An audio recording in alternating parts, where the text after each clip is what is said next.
亲爱的朋友们，欢迎来到微光夜读。夜色像浓稠的墨，化不开。高级会所的包厢里，灯光调得很暗，只在光滑的黑檀木桌面上透下一圈昏黄。空气里弥漫着昂贵雪茄和陈年威士忌混合的属于权力的味道。林景言坐在主位，指尖夹着那根几乎没动过的雪茄，烟雾缭绕，模糊了他英挺却紧绷的脸。他看着对面那个女人苏然，她穿着一身简单的米色长裙，头发松松地挽着，素面朝天。她和这个奢华的环境格格不入，像一杯温水被倒进了烈酒里，清晰分明。这是他炒掉他3个月后第一次再见到他，费了很大的劲才约出来。苏然，林景言的声音有些沙哑，他把雪茄按吸在水晶烟灰缸里，动作带着一丝不易察觉的烦躁。公司最近的情况，你应该听说了吧？苏然端起面前的柠檬水，轻轻抿了一口，没说话。他的平静像一堵墙，把他所有的试探都挡了回来。他有些坐不住了，他习惯了掌控一切，习惯了别人在他面前或敬畏或谄媚。可苏然不是，从头到尾他都太平静了。当初辞退他时，他平静地听着，平静地签字，平静地收拾东西，甚至还对他礼貌地点了点头。现在他依然用这种平静把他凌迟。我知道当初辞退你是我太武断。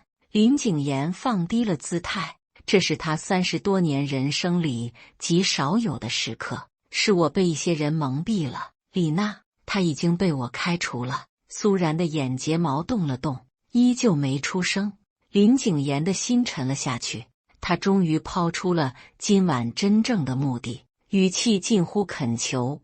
陈董事长下周就要从国外回来了。苏然，我知道你和董事长关系不一般，帮我一次，跟董事长解释一下。他话没说完，苏然却忽然抬起了头，他的目光清澈如水，直直地望进他眼底，看了足足有10秒钟。林景言被他看得有些发毛，他甚至觉得他看穿了他所有的野心、焦虑和不堪。林总，他终于开口，声音还是那么温和，却带着一股奇异的力量。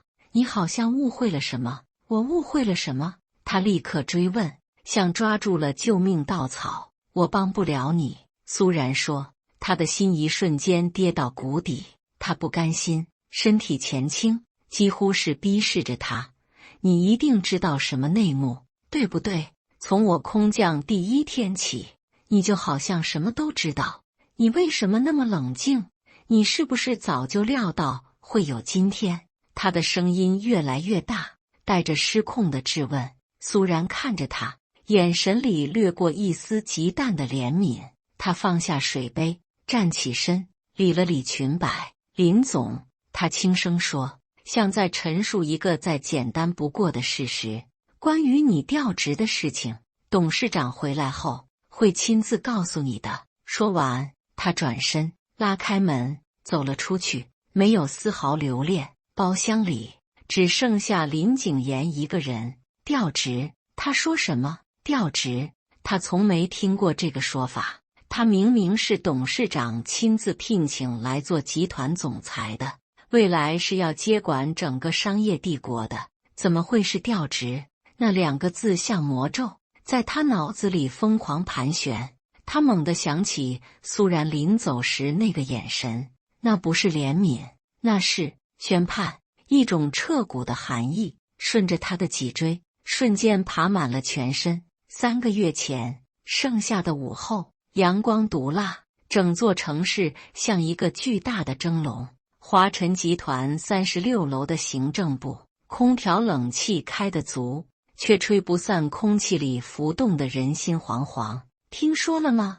新来的总裁今天到任，据说是从国外挖来的狠角色，哈佛毕业的，才30出头，新官上任3把火，咱们的日子不好过了。苏然坐在自己的隔间里，对周围的窃窃私语充耳不闻。他正低着头，用棉签小心翼翼地擦拭着一盆兰花的叶子。那盆兰花是剑兰素心，开着淡雅的小白花，是他养了3年的宝贝。他身边的助理小文凑过来，压低声音，一脸担忧：“然姐，你不担心吗？都说新总裁手段特别硬，一来就要裁员立威。”苏然笑了笑，扶正一片叶子，轻声说：“把自己的事做好就行了，想那么多干嘛？”小文撇撇嘴：“然姐，你就是太佛系了。现在这世道，光会做事没用，还得会做人。你看李娜，一大早就打扮得花枝招展的，就等着去新总裁面前献殷勤呢。”苏然顺着他的目光看过去，不远处，市场部的副总监李娜正对着小镜子补妆，嘴角的笑容自信又张扬。李娜和苏然是同一批进公司的，两人明里暗里斗了好几年。李娜擅长交际，会拉拢人心，这2年升得很快。苏然则一直守在行政部经理这个位置上，不上不下，像个透明人。很多人都觉得苏然是没本事，争不过李娜。苏然没再说什么，只是把擦干净的兰花往窗边又挪了挪，好让它能晒到一点散射光。下午2点整，全公司中层以上干部会议，林景言就在所有人的注视下走进了会议室。他很高，穿着剪裁合体的定制西装，没打领带，领口微开，显得既正式又带点桀骜不驯。他的五官深邃分明，眼神像鹰一样锐利，扫过全场，嘈杂的会议室瞬间安静下来。他没有多余的废话，开场白简单直接：“我叫林景言，从今天起担任华晨集团总裁。我的要求很简单，效率、结果。所有不能为公司创造价值的人和部门都没有存在的必要。”冰冷的话语让在场所有老油条都打了个寒战。接下来，他开始点名，让各个部门负责人汇报工作。他的问题又快又准，直击要害。好几个部门总监被问得满头大汗，狼狈不堪。轮到李娜时，他立刻换上一副谦恭又干练的模样，用极具煽动性的语言描绘着市场部的宏伟蓝图。林景言的表情看不出喜怒，只是偶尔点点头。最后轮到了苏然，行政部。苏然站起来，拿着一份薄薄的文件夹，不卑不亢地开始汇报。他的声音很平稳，语速不快不慢，说的都是实实在在的数据和已经完成的工作。比如后勤成本降低了多少，行政效率提升了几个百分点，没有一句空话，也没有一点夸张。林景言听着，手指无意识地敲着桌面。汇报结束，他看着苏然，问了一个所有人都没想到的问题：“苏经理，我听说你每天花很多时间在办公室养花。”全场一片死寂，所有人的目光都集中在苏然身上，有同情，有幸灾乐祸。李娜的嘴角勾起一抹得意的笑，谁都知道这是李娜前2天跟几个总监抱怨时说的话。没想到这么快就传到新总裁耳朵里了，这是要拿苏然开刀立威了。小文在底下急得手心冒汗，苏然却依旧平静。他迎着林景言审视的目光，坦然回答：“是的，林总，不过我都是利用午休时间。我觉得一个懂得欣赏生命之美的公司会更有温度。”温度。林景言嗤笑一声，声音里的轻蔑毫不掩饰：“苏经理，我需要的是狼，不是绵羊。公司请你来，是创造价值，不是让你来发表人生感悟的。”他合上面前的本子，站起身，宣布散会。苏经理，你来我办公室一趟。所有人都知道苏然完了。小文看着苏然的背影，眼圈都红了。总裁办公室里，巨大的落地窗外是繁华的城市天际线。林景言坐在大班椅上，像个君王。他把一份文件推到苏然面前，开门见山，这是你的离职协议，公司会按照规定给你 N+1的补偿。苏然的目光落在自愿离职几个字上，沉默了几秒。理由呢？他问。公司组织架构调整，需要更年轻、更有冲劲的血液。林景言的语气没有丝毫波澜。你的工作风格和公司未来的发展方向不符。这套说辞冠冕堂皇，却也无懈可击。苏然没有争辩，没有质问，更没有哭闹。他只是拿起笔，在协议的末尾签下了自己的名字，字迹清秀，没有一丝颤抖。他的反应让林景言有些意外。他阅人无数，见过被辞退时撒泼打滚的，见过痛哭流涕求情的，也见过拍桌子骂人的。像苏然这样平静的，他是第一个见。这种平静让他觉得有些不舒服，仿佛一拳打在了棉花上。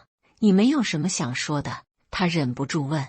苏然把签好的协议递给他，摇了摇头，没有。祝公司前程似锦。说完，他转身就走。等等！林景言叫住他。他站起来，走到他面前，居高临下地看着他。他想从他脸上看到一丝不甘、愤怒或者委屈，可什么都没有，只有一片澄澈的平静。他鬼使神差地问了一句：你对公司的现状，或者对我有什么看法？他觉得他一定隐藏着什么。一个在公司干了7、8年的老员工，被新上司用如此羞辱的方式开掉，不可能无动于衷。苏然看着他，忽然笑了，那笑容很淡，像水面的涟漪，一闪而逝。林总，你很优秀，也很有野心。他说，不过有时候眼睛看到的不一定是全部的真相。说完，他没再给他追问的机会，径直离开了办公室。苏然回到行政部，在所有同事复杂的目光中，开始收拾自己的东西。小文跑过来，眼泪都快掉下来了。然姐，他真的把你给辞了？凭什么啊？太过分了。苏然拍了拍他的手，安慰道：没事，天下没有不散的筵席，你好好干。他收拾得很简单，几本书，一个杯子，还有那盆剑兰素心。李娜踩着高跟鞋，扭着腰走过来，脸上是掩饰不住的得意。哎呀，苏然，这就要走了，真是可惜了。不过你也别太难过，现在就业形势是不好，但以你的资历，找个小公司做个文员还是可以的。以后有什么需要帮忙的，尽管开口，大家同事一场嘛。他的声音不大不小，刚好能让整个办公室都听到。苏然没理他，抱着纸箱，最后看了一眼这个自己工作了7年的地方。他走到门口，正好碰到刚从总裁办公室出来的林景言。他似乎是出来送一份文件，两人迎面撞上。他的目光落在他怀里的纸箱和那盆兰花上，眼神里有一丝探究。苏然没有躲闪，只是朝他礼貌性地点了点头，然后抱着箱子从他身边走了过去。他的背影挺得笔直。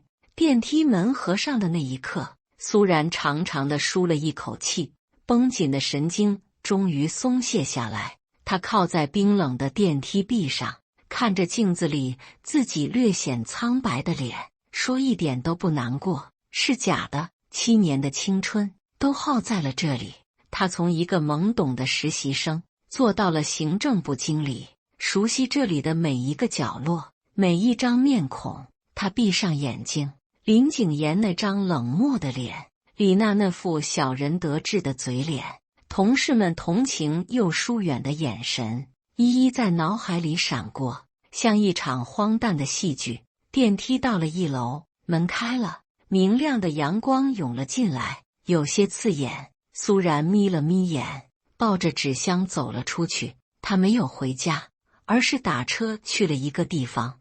那是一个位于城市老城区的茶馆，古色古香，闹中取静。他抱着兰花，穿过挂着鸟笼的回廊，走进最里面的一个雅间。雅间里，一个头发花白、精神矍铄的老人正在泡茶。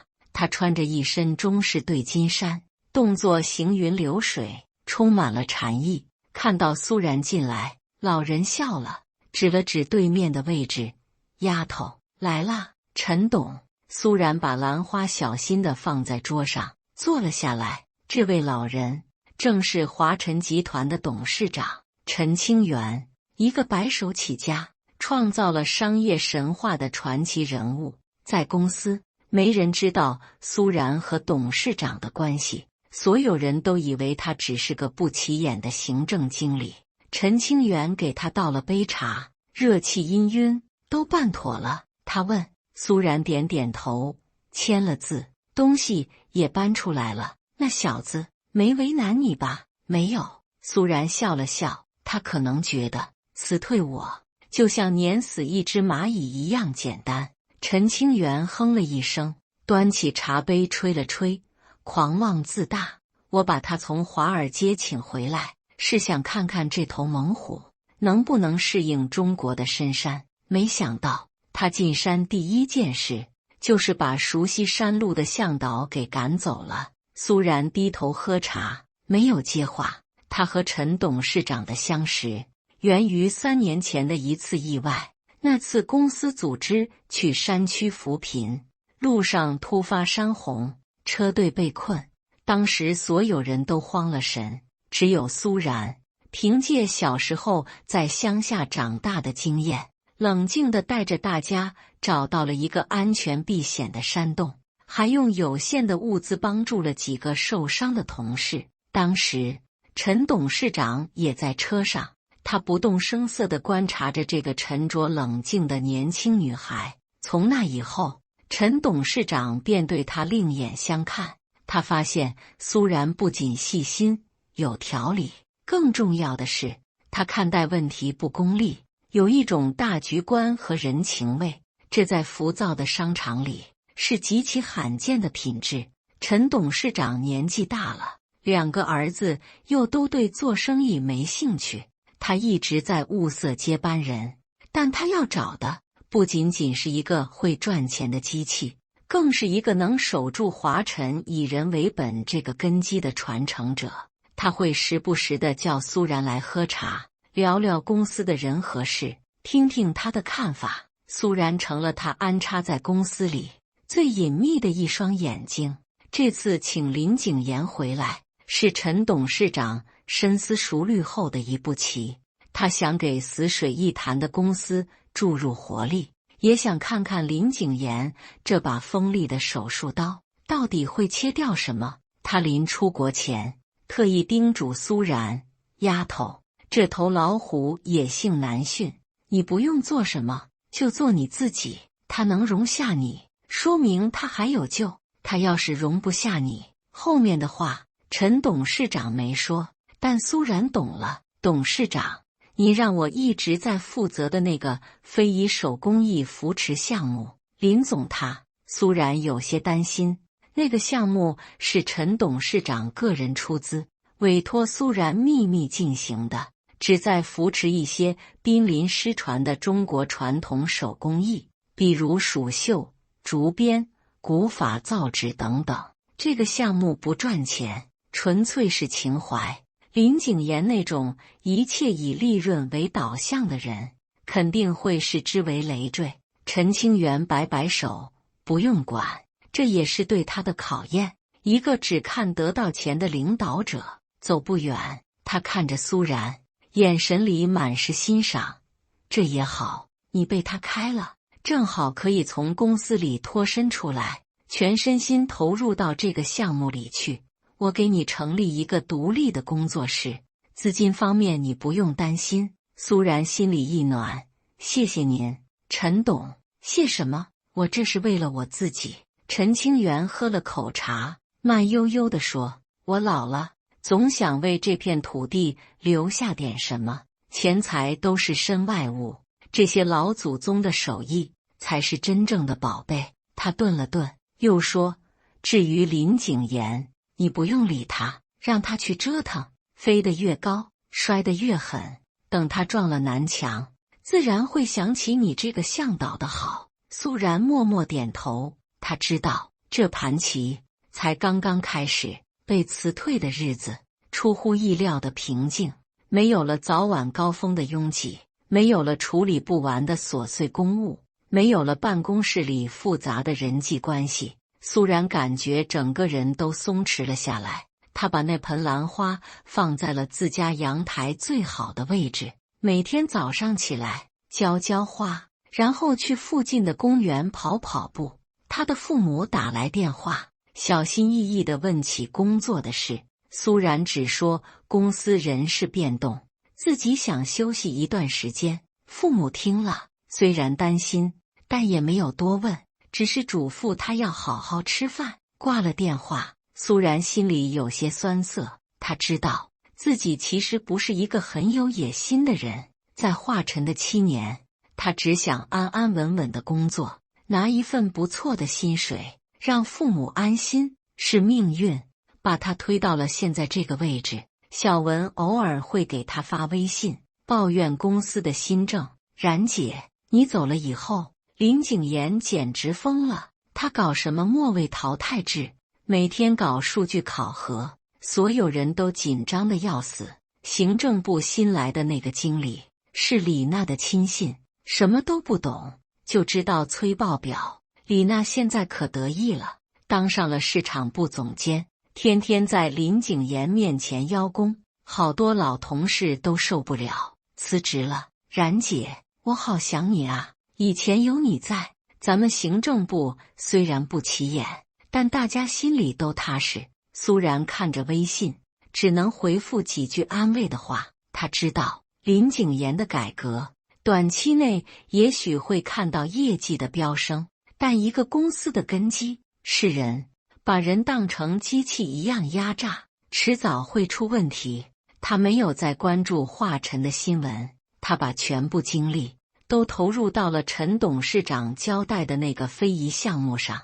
他开始频繁的出差，去往那些偏远的山村古镇。他去四川拜访一位年过80的蜀绣传人，老奶奶的眼睛已经花了，但拿起绣花针依旧一丝不苟。一幅小小的绣品要耗费几个月的心血。他去浙江寻找隐居在深山里的古法造纸匠人，他们遵循着古老的工序，从砍竹到成纸72道工序，一道都不能少，造出来的纸薄如蝉翼，千年不腐。他去贵州看望那些守着蜡染技艺的苗族妇女，他们用蜂蜡在白布上画出精美的图案，再用蓝靛草浸染，过程繁复而神圣。苏然用相机记录下这一切，和那些手艺人同吃同住，听他们讲祖祖辈辈流传下来的故事。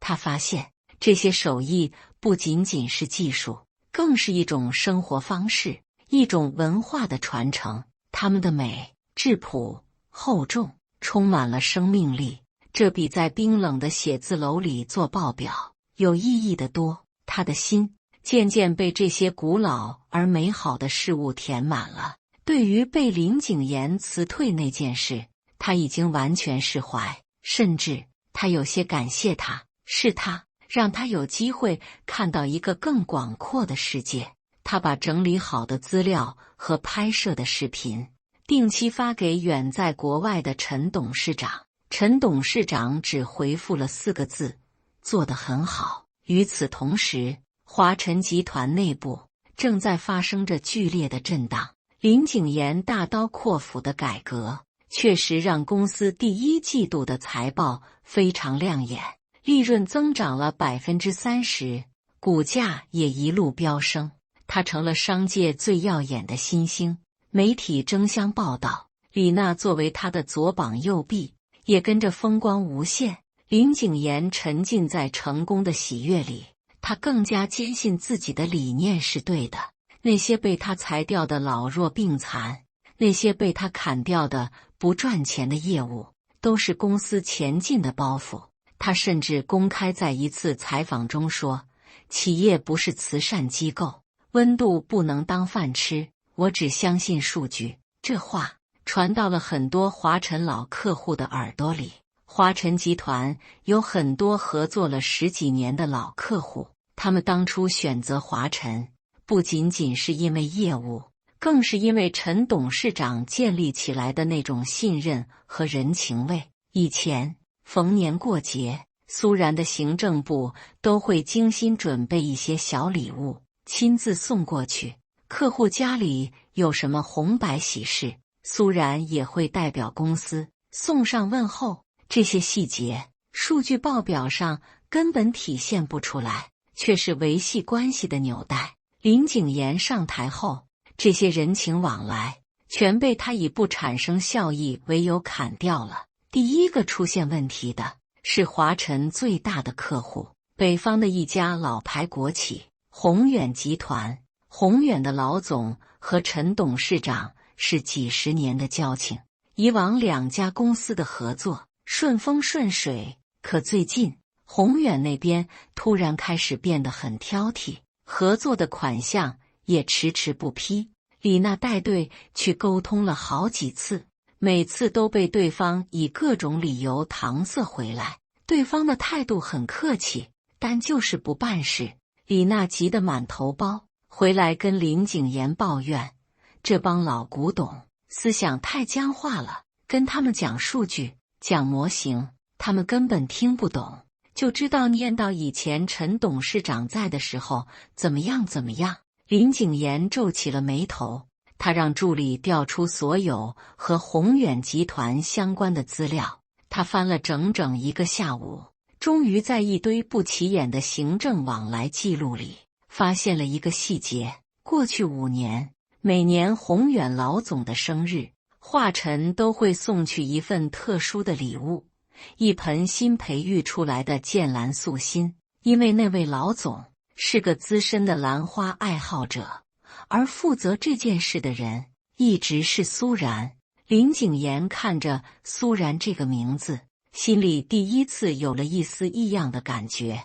他想起苏然办公室里那盆兰花，想起他被辞退时怀里也抱着那盆兰花，他突然意识到自己当初砍掉的可能不只是一盆花。事情的发展比林景妍预想的还要快，宏远集团的合作案彻底陷入僵局。紧接着，好几个和华晨合作多年的大客户都相继提出了重新评估合作关系的意向，公司的股价开始下跌。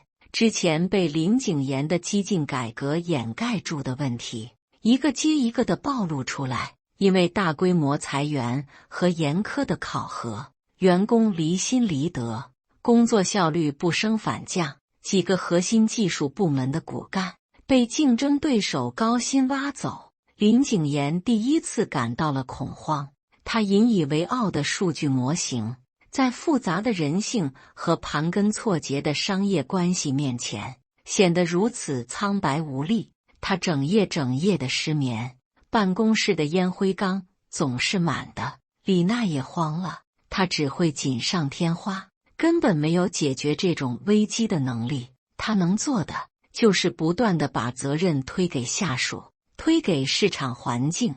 林景妍看着他那张写满焦虑和推诿的脸，第一次觉得无比厌烦。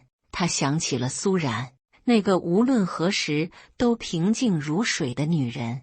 他开始疯狂地翻阅苏然留在公司电脑里的所有文件，他看到了他做的每一份行政预算，清晰详尽，把每一分钱都花在了刀刃上。他看到了他组织的每一次公司团建，预算不高，但每个人都玩得很开心。他甚至看到了他给每个员工建立的生日档案，上面记录着每个人的喜好，这些都是他曾经嗤之以鼻的没有价值的东西。直到他打开一个加密的文件夹，密码提示是一株草的约定。林景言愣住了，他想起了那盆兰花，他试着输入了剑兰素心4个字，文件夹打开了，里面只有一个文件，标题是手艺项目进展报告。林景言点开文件，整个人都僵住了。文件里是苏然走访各地记录下的那些非遗手工艺的现状，有详尽的文字、图片和视频。他分析了每一种手艺的传承困境，并提出了切实可行的扶持方案。方案的最后附着陈董事长亲笔签名的授权书，以及一笔数额巨大的个人注资证明。林景言的脑袋嗡的一声，他终于明白那个所谓的养花的行政经理到底在做什么。他做的是董事长最关心、最看重的事，而他亲手把他赶走了。他像一个傻瓜，一个彻头彻尾的傻瓜。他终于知道了自己失败的根源。他以为自己是来执掌王国的国王，其实他只是一个被考验的候选人，而考题就是他最看不起的人情和温度。他被判了死刑，巨大的恐惧攫住了他。他不甘心，他从底层爬到今天这个位置，付出了多少心血，他不能就这么输了。他必须找到苏然，只有他能救他。他发动了所有的人脉，像疯了一样寻找苏然。他查了他的家庭住址，扑了个空。邻居说他已经好几个月没回来了。他打他以前的手机号，已经停机。他越是找不到，就越是恐慌。最后，他通过一个私人侦探，才查到苏然最近一次出现是在城郊的一个生态农庄。他立刻开车过去，那是一个很偏僻的地方，车开到一半就没路了，他只能下来步行。他穿着昂贵的皮鞋，踩在泥泞的田埂上，西装外套被树枝刮破了，狼狈不堪。走了将近半个小时，他终于看到了那个农庄。农庄的院子里种满了各种花草，一个穿着粗布裙子的身影正背对着他，蹲在地上摆弄一个陶罐。是苏然。林景言的心脏狂跳起来，他冲了过去，站到他面前。苏然听到动静，缓缓抬起头，看到是他，他的脸上没有丝毫惊讶，仿佛早就料到他会来。苏然，林景言的声音因为激动而颤抖。跟我回去，我恢复你的职位。不，我让你做副总裁，薪水你开，只要你跟我回去，帮我跟董事长解释。他以为这样的条件没有人能拒绝。苏然站起身，拍了拍手上的泥土。他看着眼前这个曾经高高在上，此刻却满脸急切和狼狈的男人。他没有立刻回答。院子里的风吹过，拂动他额前的碎发。他身上有一股泥土和植物混合的清新的味道。他沉默地看了他很久，久到林景言的心都提到了嗓子眼。然后他做了一个让他永生难忘的动作，他笑了，不是那种礼貌的疏离的微笑，而是一种发自内心的灿烂的，甚至带着一丝残忍的笑。他笑得前仰后合，肩膀不停地抖动，眼角甚至笑出了生理性的泪水。那笑声清脆响亮，在安静的农庄里回荡，笑声里充满了无尽的荒谬和嘲讽。林景言彻底愣住了，他看着眼前这个仿佛变了一个人的苏然，大脑一片空白。他预想过他会冷漠拒绝，会提出更苛刻的条件，甚至会狠狠地羞辱他一顿。他唯独没有想到他会是这种反应。这笑声比任何拒绝和羞辱都更让他无地自容。这笑声彻底击碎了他最后的可怜的自尊。他为什么笑？他凭什么笑？在他最绝望、最狼狈的时刻，他为什么能笑得这么开心？你笑什么？他几乎是吼出来的，声音里充满了恼羞成怒。苏然终于止住了笑，他抬手擦了擦眼角的泪花，他的眼神已经不再是3个月前那个温和顺从的行政经理，那是一种洞悉一切的、带着绝对掌控力的眼神。他看着他，一字一句清晰地说：“林景行，我笑你，直到现在还看不清自己的位置。”林景言被他这句话定在了原地，他的声音不大，却像一把重锤，狠狠砸在他的心上。我的位置，他喃喃自语，随即像是被激怒的野兽，上前一步，逼近苏然。我的位置是华晨集团的总裁，是你以前的上司，是吗？苏然的语气里带着一丝玩味。那你这个总裁现在跑到这个荒郊野外来求一个被你开除的下属，又是为了什么？林景言的脸瞬间涨得通红，苏然的话像一把刀，精准地戳在他最痛的地方。他所有的骄傲和体面在这一刻被撕得粉碎。苏然，他深吸一口气，强迫自己冷静下来，语气软化了许多。我承认，我错了，我当初不该辞退你，我不懂公司的历史，也不懂人心，但是我也是为了公司好，我的改革初衷是好的。初衷？苏然轻轻摇头，你的初衷是为了你的履历，为了你的野心。华晨不过是你通往更高位置的一块跳板，你从来没有真正关心过这家公司，更没有关心过这里的人。他转过身，指着院子里那些看似杂乱却生机勃勃的花草，你只看得到报表上的数字，却看不到这些生命需要阳光和水。你只看得到冰冷的数据，却看不到人心是需要温度来维系的。他走到一株含苞待放的芍药前，温柔地抚摸着它的花苞。你辞退我，不是因为我工作能力不行，也不是因为我所谓的风格不符，而是因为我的存在就像一面镜子，照出了你的无知和短视，所以你急着要打碎这面镜子。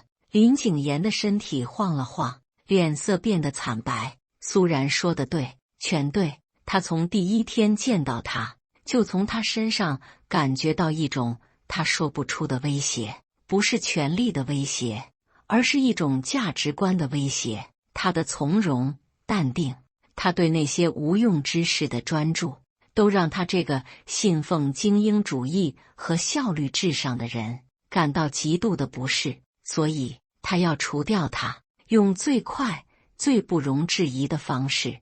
他以为自己是在清理公司的赘肉，其实他是在掩盖自己的心虚。现在说这些还有什么用？林景言的声音里充满了颓败。苏然，看在陈董事长的面子上，你帮我这一次，只要你肯出面，跟宏远、跟那些老客户解释，危机一定能过去，到时候公司还是你的。我走，这是他能做出的最大让步了，用自己的前途换公司的稳定。他以为苏然对华晨是有感情的。苏然回过头看着他，眼神里终于有了一丝真正的怜悯。林景言，你还是没懂，这不是一个可以交易的问题。他说，而且你以为你现在想走就能走了吗？林景言一愣，你什么意思？你来的时候是空降，你走的时候自然也要由给你权力的人来决定你的去处。苏然的语气平静下来，华晨不是你想来就来，想走就走的地方。一种不祥的预感再次笼罩了林景言。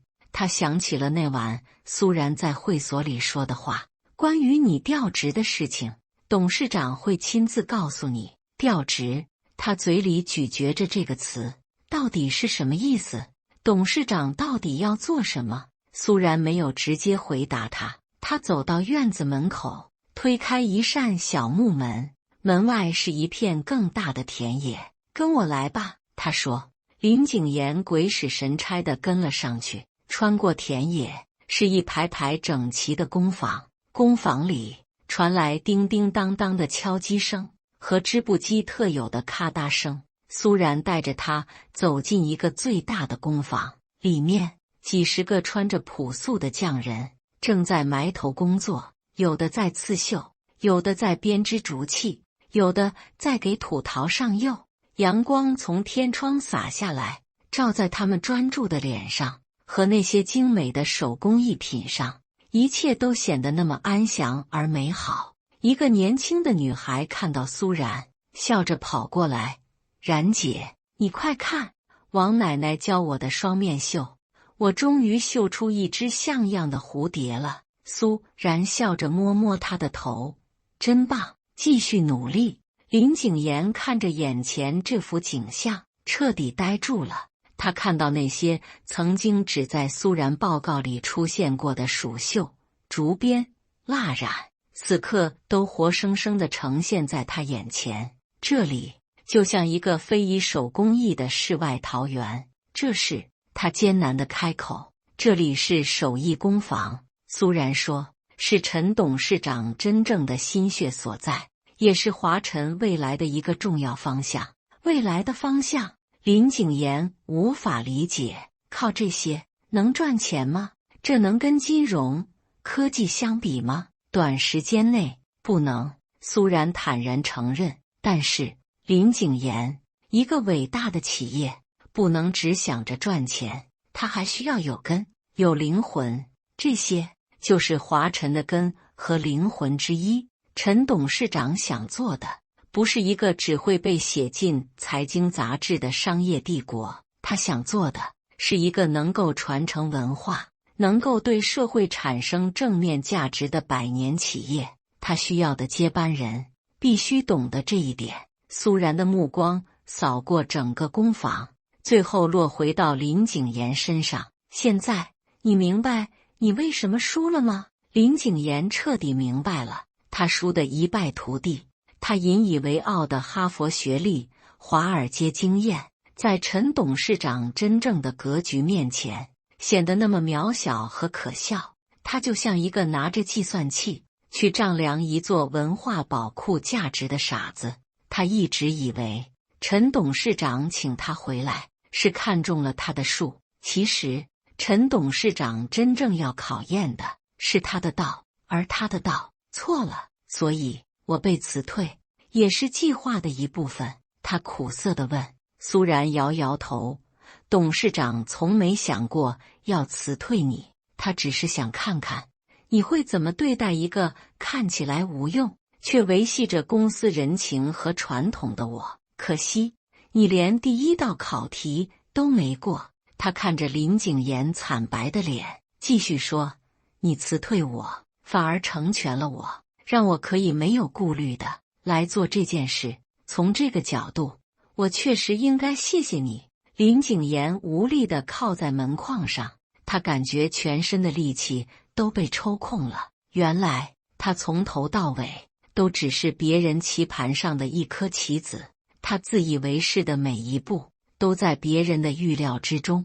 这种被完全掌控的感觉，比直接的失败更让他感到绝望。1周后，华晨集团顶楼的董事长办公室，陈清源回来了。他看起来清瘦了一些，但精神很好。林景言像个等待审判的犯人，坐在他对面。陈清源没有看他，只是在摆弄着一盆兰花，那是苏然之前养的那盆剑兰素心，如今开得更加茂盛了。景言啊，陈清源终于开口，声音不疾不徐，听说我不在的这几个月，公司业绩很好啊。林景言的头垂得更低了。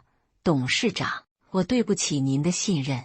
哦，陈清源抬起眼皮看了他一眼，你哪里对不起我了？财报不是很好看吗？我目光短浅，急功近利，伤害了公司的根基，也伤害了很多老员工的心。林景言的声音沙哑。陈清源放下手里的剪刀，端起茶杯。你能认识到这一点，说明还不算无药可救。他喝了口茶，慢悠悠地说：华尔街那一套讲究的是快，是狼性，在中国做企业不一样，这里讲究的是人，是根，根深才能叶茂。我明白，我明白。林景言连连点头。你不明白。陈清源打断他，你只是输了，所以才觉得自己明白了。如果现在让你坐回这个位置，给你机会，你还是会走上老路，因为你的骨子里就是这样的人。林景言的身体一僵，陈清源站起身，走到巨大的落地窗前，看着脚下的城市。我不会辞退你，毕竟是我把你请回来的。他说，集团在西北有一个新能源项目，刚起步，条件很艰苦。你去哪里？做个副手吧。什么时候你能让戈壁滩上长出绿草？什么时候你再回来见我？去西北的戈壁滩做个副手，这和流放有什么区别？林景言的心沉到了谷底。他知道自己的职业生涯至少在可见的未来里已经完了。这就是苏然说的调职，他没有任何讨价还价的余地。他只能站起来，深深地鞠了一躬。是，董事长，我服从安排。从董事长办公室出来，林景言感觉自己像做了一场大梦。走廊里，他迎面碰上了几个人，为首的是苏然。他今天穿了一身得体的职业套装，头发干练地盘起，脸上画着淡妆。他不再是那个佛系的行政经理，也不是那个质朴的农庄主人。他的身上有一种全新的、沉静而强大的气场。他的身边跟着几个年轻人，正是那天他在手艺工坊里见到的。他们抱着文件，正和苏然讨论着什么。所以，我们第一批手艺联名产品主打线上渠道，目标客户是年轻的白领群体。线下体验店的选址，我已经看好了几个地方，都在市中心的核心商圈。苏然一边听一边点头，给出自己的意见。他看到了林景言，脚步顿了顿，四目相对。林景言的眼神复杂，有不甘，有悔恨，还有一丝说不清的挫败。苏然的眼神则是一片平静，就像当初他被他辞退时一样，仿佛他只是一个无关紧要的过路人。他朝他微微点了点头，算是打了招呼。然后他带着他的团队从他身边走了过去，走向了董事长办公室旁边的一间新挂牌的办公室，牌子上写着华晨集团文化创新事业部总监苏然。林景言站在原地，看着他的背影消失在门后。他知道，属于他的时代还没开始就已经结束了，而属于苏然的时代才刚刚拉开序幕。半年后，贵州一个偏远的苗寨，苏然穿着当地的民族服装，和一群苗族阿婆坐在一起学习蜡染。他的手艺工坊项目取得了巨大的成功，手艺联名的第一批产品包括蜀绣丝巾、竹编茶具、古法造纸的笔记本，一上线就销售一空。传统手艺与现代设计的结合受到了市场的热烈追捧，华晨集团的股价也因此稳步回升，甚至超过了之前的高点。苏然成了集团里最受瞩目的人，但他大部分时间还是在山野乡间奔波。他把赚来的利润大部分都投入到了手艺的传承和匠人的培养上。小文已经成了他的得力助手。此刻，他正拿着手机给苏然念一封邮件。我在戈壁滩上种下了100棵胡杨，活了3棵。这里风沙很大，太阳很毒，但我每天看到那3棵绿树，就觉得心里很踏实。谢谢你。让我明白了什么才是真正的根。祝好，林景言。小文念完，撇撇嘴，他还有脸给你发邮件？然姐，你可别心软。苏然笑了笑，没有说话。他低着头，用蜡刀在白布上认真地画下一朵花的轮廓。阳光下，他的侧脸安然而美丽。他的人生早已翻开了新的一页，那些过往的伤害和不甘都已随风而逝。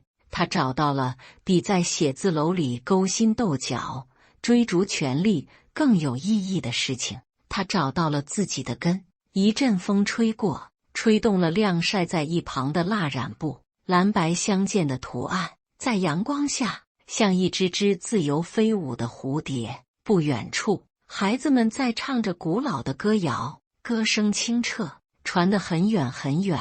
感谢大家的观看。本期故事精彩吗？欢迎大家在下方评论区吐槽。如果你喜欢这类故事，记得点击订阅微光夜读，并分享给更多的人，这会对我帮助很大。再次感谢大家的观看。